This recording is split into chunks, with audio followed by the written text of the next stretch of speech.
ఇది బీజేపీ పరిపాలన ఫలితం. నేను ఒక్కటే మాట మీకు మనవి చేస్తా ఉన్నా. ఏం జరుగుతా ఉంది ఇలా ఈ ఎలక్షన్లలో ఏం జరుగుతా ఉంది? అది ఏందా బాబు సపోర్ట్ బంద్ చేయమని చెప్పు. జనరేటరా ఏందది? చందు నిలబడ్డావు నువ్వు, సప్పుడెంతో చూడు. ఈరోజు ఏం జరుగుతా ఉంది? ఒక పార్టీ ఏమో దేవుని పేరు చెప్పి ఓట్లు అడుక్కుంటుంది, ఇంకో పార్టీ ఏ ఊరికి పోతే ఆ ఊరు దేవుని మీద ఓట్లు పెట్టుకుంటుంది. ఒకడేమో ఓట్లు, ఒకడేమో ఓట్లు. ఇదే జరుగుతుంది కదా. ఇవ్వలే బాబా, అది నిలబడతలేదా? సప్పుడైంది అది.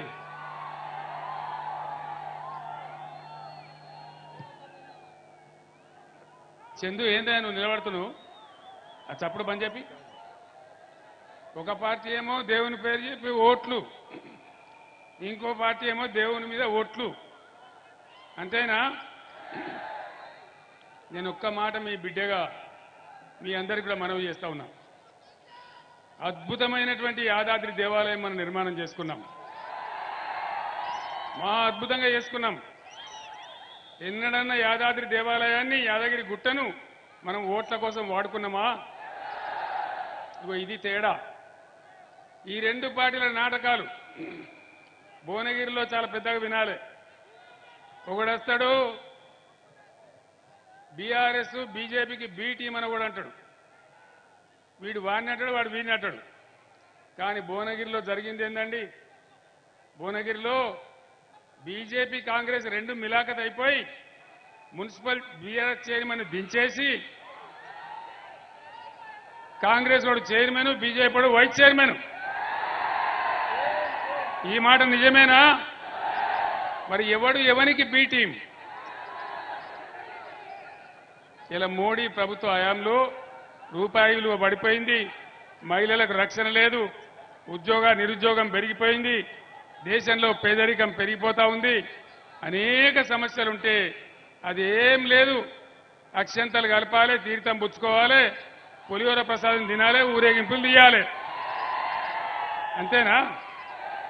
ఈ అక్షింతలు, ఈ పులిహోర, ఈ తీర్థాలు, ఈ కాషాయ జెండాల ఊరేగింపు మన కడుపు నింపుతుందా? మన పొలాలకు నీళ్లు తెస్తుందా? ఇదే నరేంద్ర మోడీ ఏం చేసిండు? కేసీఆర్, నువ్వు తెలంగాణలో ప్రతి బోరుకు మీటర్ పెట్టాలి, పెట్టకపోతే నిన్ను దించేస్తా, నిన్ను వడగొడతా, నీ ఎమ్మెల్యేలను కొంటా, నీ రాష్ట్రానికి వచ్చే 25,000 కోట్ల రూపాయలు ఇయ్యా. ఇది బీజేపీ దందా. నేను అసెంబ్లీలో మాట్లాడలేదా? మీరు చూడలేదా? నేను చెప్పిన నరేంద్ర మోడీ గారు, నా తలకాయ దిగిపడ్డా సరే నా రాష్ట్రంలో ప్రజలకు కరెంటు కావాలి, నేను మీటర్లు పెట్టా అని చెప్పిన. నేను ఇప్పుడు ఇక్కడ ఒకవేళ బీజేపీ కోటేస్తే ఏమంటారు? మేము రైతుల మోటార్లకు మీటర్లు పెట్టమనంగా కూడా మాకే ఓటేసిండ్రు, అందుకే తెల్లారి నుంచే మీటర్లు పెడతామంటారు.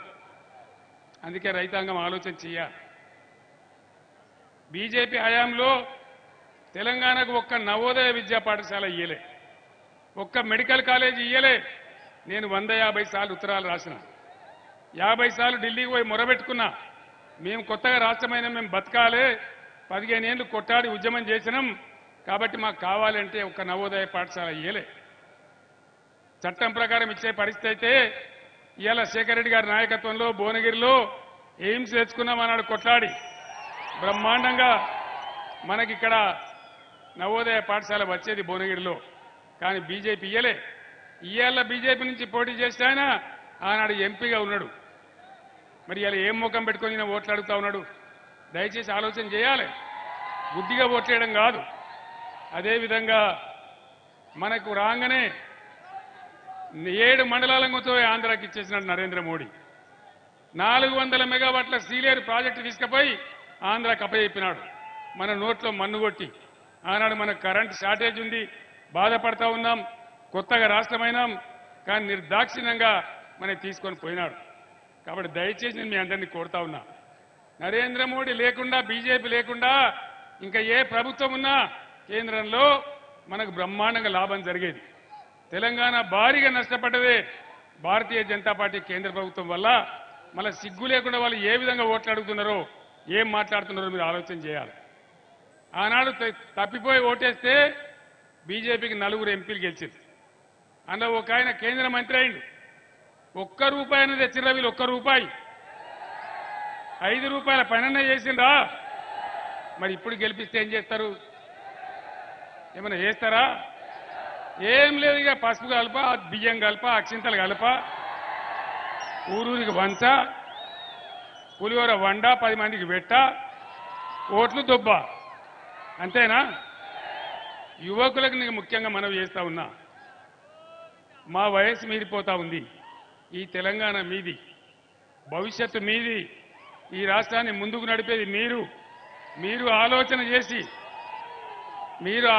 చేసి బుద్ధితో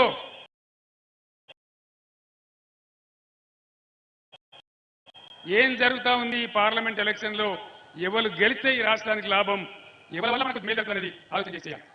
ఇక కాంగ్రెస్ పార్టీ తెలంగాణకు 1956 నుంచి ఇప్పటిదాకా మన శత్రువే కాంగ్రెస్ పార్టీ. ఉన్న తెలంగాణను ఊడగొట్టి ముంచిందే కాంగ్రెస్ పార్టీ. 58 ఏళ్లు గోసపడ్డం. భువనగిరి ప్రాంతం, ఆలేరు ప్రాంతం, జనగామ ప్రాంతం ఎంత గోసలో ఉండే. నీళ్ల వ్యాపారాలు ఉంటుండే, ట్యాంకర్లు ఉంటుండే, బిందెలు పట్టుకొని మోసుడు ఉంటుండే. ఎన్ని బాధలు అనుభవించడం. 58 ఏళ్లలో వలస పోవడం, పట్నం పోవడం, ఆటో నడుపుకోవడం, మన వ్యవసాయాలు మూలకు పెట్టడం, అనేక రకాలుగా బాధలు పడ్డాం. ఆనాడు ఎవరు లేకపోయినా, ఎవరు ధైర్యం చేయకపోయినా ఖచ్చితంగా ఈ తెలంగాణ విముక్తి కావాలి, ఇది సొంత రాష్ట్రం కావాలి, బ్రహ్మాండంగా ఉండాలని నేను ఒక్కని, నాతో పాటు జగదీష్ రెడ్డి లాంటి 10 మంది పిడికడ మంది మిత్రులతోని ఆనాడు ఎవడు లేకపోయినా మిమ్మల్ని నమ్ముకొని నేను ఉద్యమం ప్రారంభించిన.